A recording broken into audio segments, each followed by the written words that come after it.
Alright, another day out in the shop. I think today we'll be able to button up this big block installation.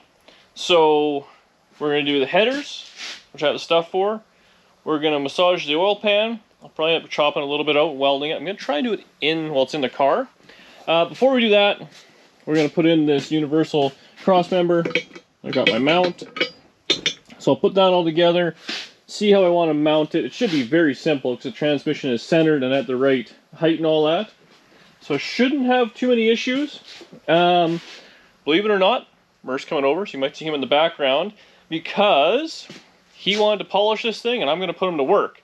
So there'll be a video coming up. I don't know how long it'll be. It might just be a short one where he's going to be polishing this thing and kind of working through it. And I don't know. Hopefully some of you guys want to see. I'm excited to see how it's going to turn out. Employ a senior.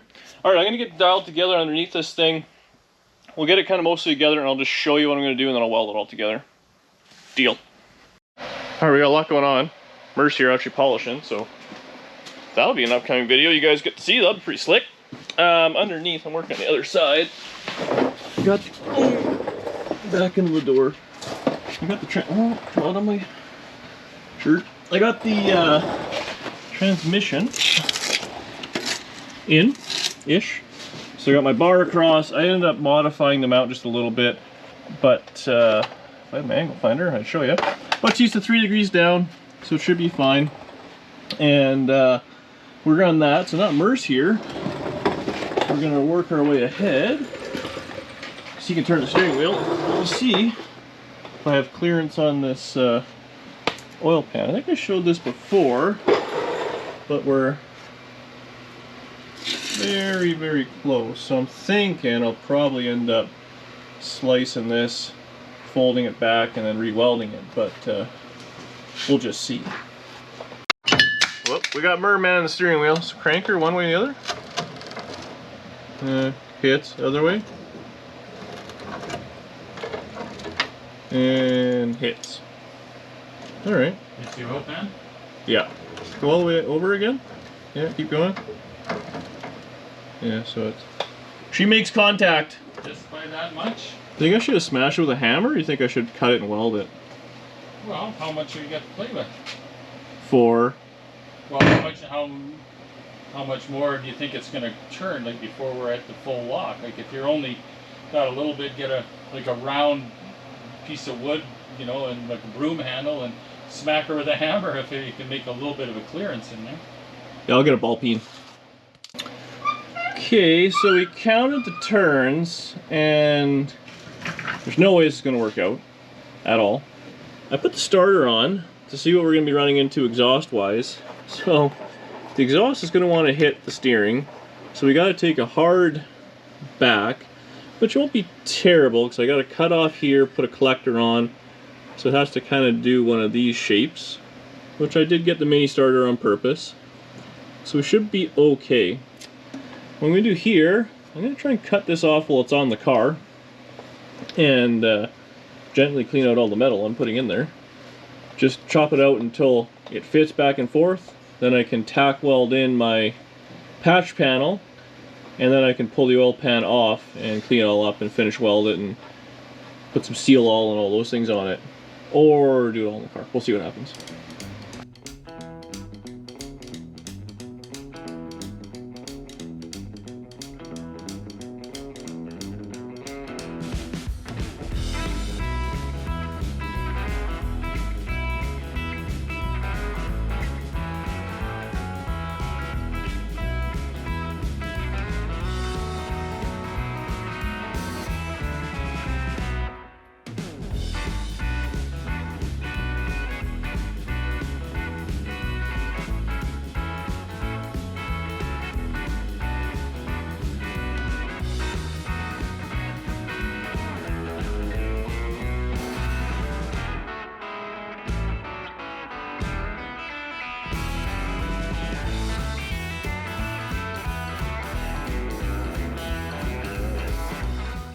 Alright, so I got Mer here. So we chopped it all out. Now, I tried saving as much as I could, so we're, it's all the way over right now to the what way? Left. So it's all the way to the left and it's jammed to the pan. I trimmed the other side. Oh, it's awkward under here. I wish someone would tell me to buy a hoist or something like that. Maybe it'd be a lot easier. On this side, I trimmed off a fair bit more, so crank it, I guess, all the way right. And we'll be clear. So it obviously is in the oil pan, but nothing is touching. So if I recreate that on the other side, we should be good. My only concern is that's the dipstick, and it points right here. So it will be doggone close. But I'm going to keep cutting. We'll swing her back and forth, and maybe make a little piece of metal to go in there. So we put a tie rod in. It was all bent. We straightened it out. And we're cleared. So, gonna crank the wheel mirror.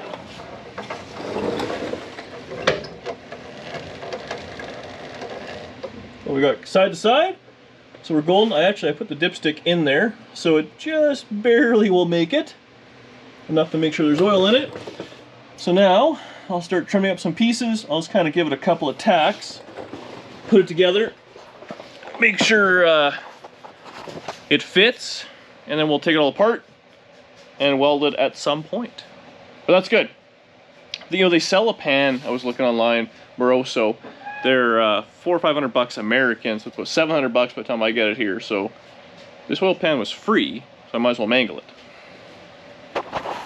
You wouldn't know it, but that's what a big block Chevy oil pan looks like. So I managed to cut a couple pieces out and just get her tacked in. Oh, getting old. Look at that. Pretty fancy. You want to crank her side to side mirror? It's already one side, so go to the other side.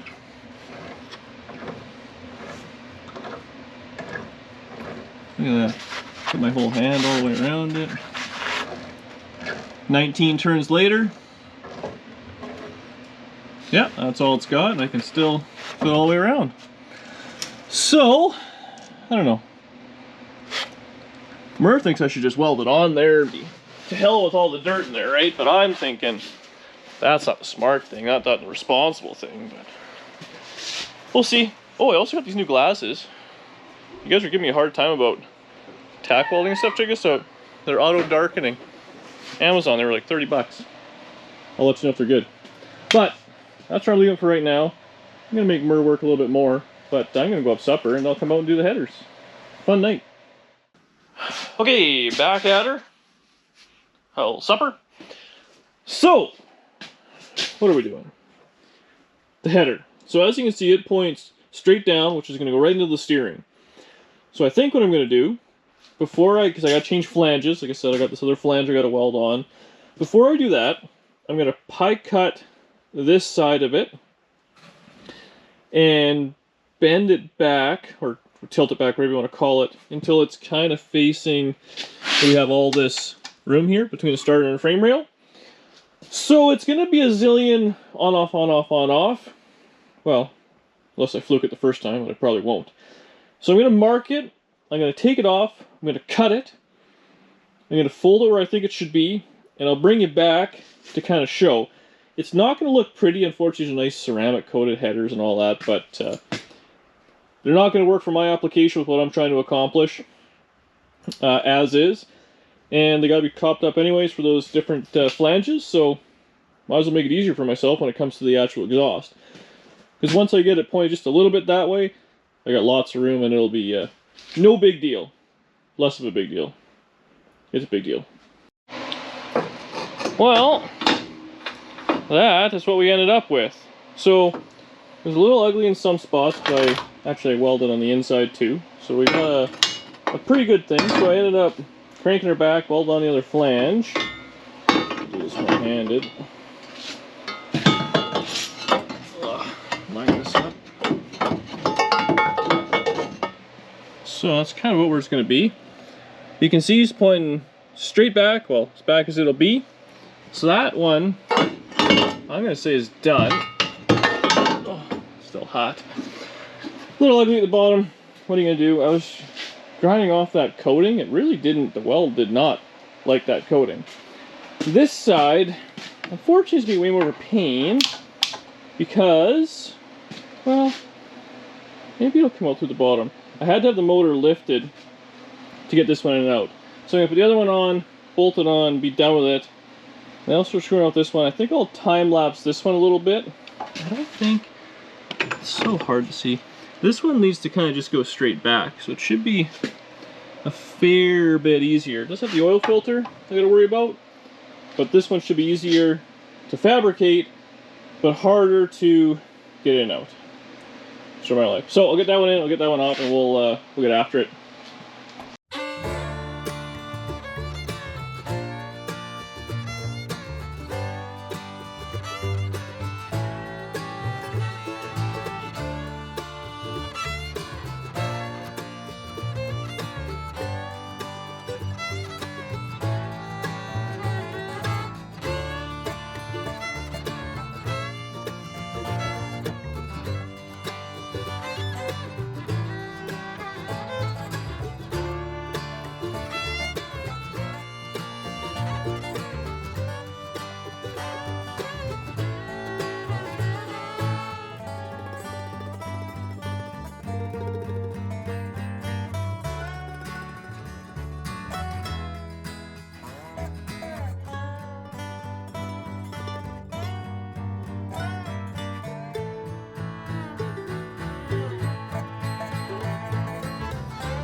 Alright, so here are the headers.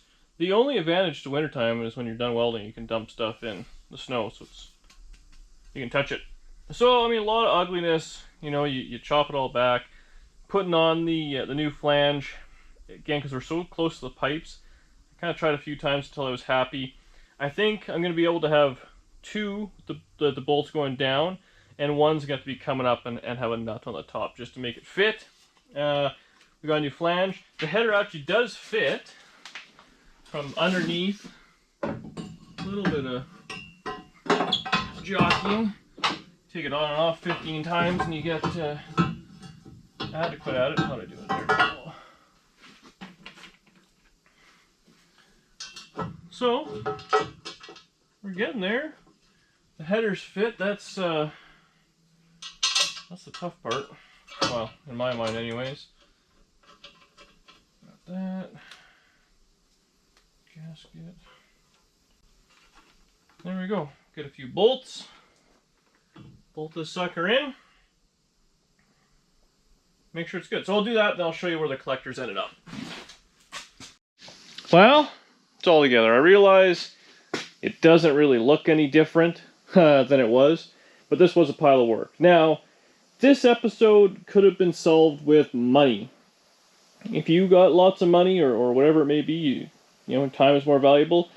They sell the oil pan, like I said, I think it was $400 American. It's like a Mylodon meant for a Tri-5 big block in this setup with those mounts and yada yada yada. The big, you know, gold one. It's nice, but I mean that's real money. And headers, you know, lots of guys when you go, they talk about Doug's headers. Apparently they're fantastic. They're $700,000, $800,000, $900,000 American. So $1,500, and it would fit nicer, be a better job and all that for sure. Now me being in Canada and shipping, I'd probably be over $2,000, $2,200 for that. Or I got those headers used. I think I paid $100, and then I had to buy the flanges for 30 or 40. So whatever. The oil pan came with the motor, and I chopped it all up. So let's say $150 just for welding gas, miscellaneous. That's what it cost me to make this setup work. Not perfect by any stretch of the imagination, but that's hot rodding. So this header, I have it. It's so hard to show. I have the steering in the furthest position over where it's going to be. So that's right there. That's where the collector is. So we have a. You know, it's not straight shot. I'll have to jog it just a little bit, but I'll be able to jog it between the steering at full crank. You can actually see here really nice. There's still space. And to the filter, no big deal. Oh. The other side was the tight side, but we managed to solve that problem as well. So I'll show this. The steering's in the wrong position, but kind of that's where my hand will be. Well, the second we get past the pitman arm, we're golden. There's no worries. Because a mini starter makes a big difference, and there's nothing else there. So that's my little, I guess it was 3-part series of how to put a big block in a Tri-5 Chevy. Hopefully that was interesting. Hopefully it was helpful. And I'm sure at the very least I'll be going back to look at this when I start losing my marbles. I want to keep putting Tri-5 or big blocks in Tri-5s. I'll let you on a little tidbit. So Murr was over today and he was polishing the car. And you know Murr loves to polish. We were making a video about it, don't worry. He's well, he's slow. But just a little bit. He's doing a great job. I wanted to thrash and get this done so tomorrow we can slap on the front clip, because I don't think there's a reason not to anymore. I gotta get some washers in the motor mounts. I'm gonna finish welding underneath them. A few little things like that, I'll just get those taken care of. But then we can hang the front clip, then I can mount all my brake lines, because I want to make sure like where the inner fenders will be and all that, you have it all snaked away. Get all that dialed together. A few little things to fix. That'll look like a car again. I can't put the steering together yet. I'm still waiting on the adjuster sleeves for the tie rods. But otherwise, I don't know. We got the polishing video coming up. I don't know when we're going to get that done, because he's kind of... I'll see how much footage I have. We're going to do one side, maybe the front end. I don't know. We'll see. But I'm going to power ahead. I want to get that dialed together, get the front end together. We'll figure out something to do and keep going. This thing's coming around, and I'm so happy. I'm so stoked on this thing. I just love it. So, thank you very much for watching. As always, leave a comment below. Love those. Like, share, subscribe, tell a friend. You know, do whatever. See you guys in the next video.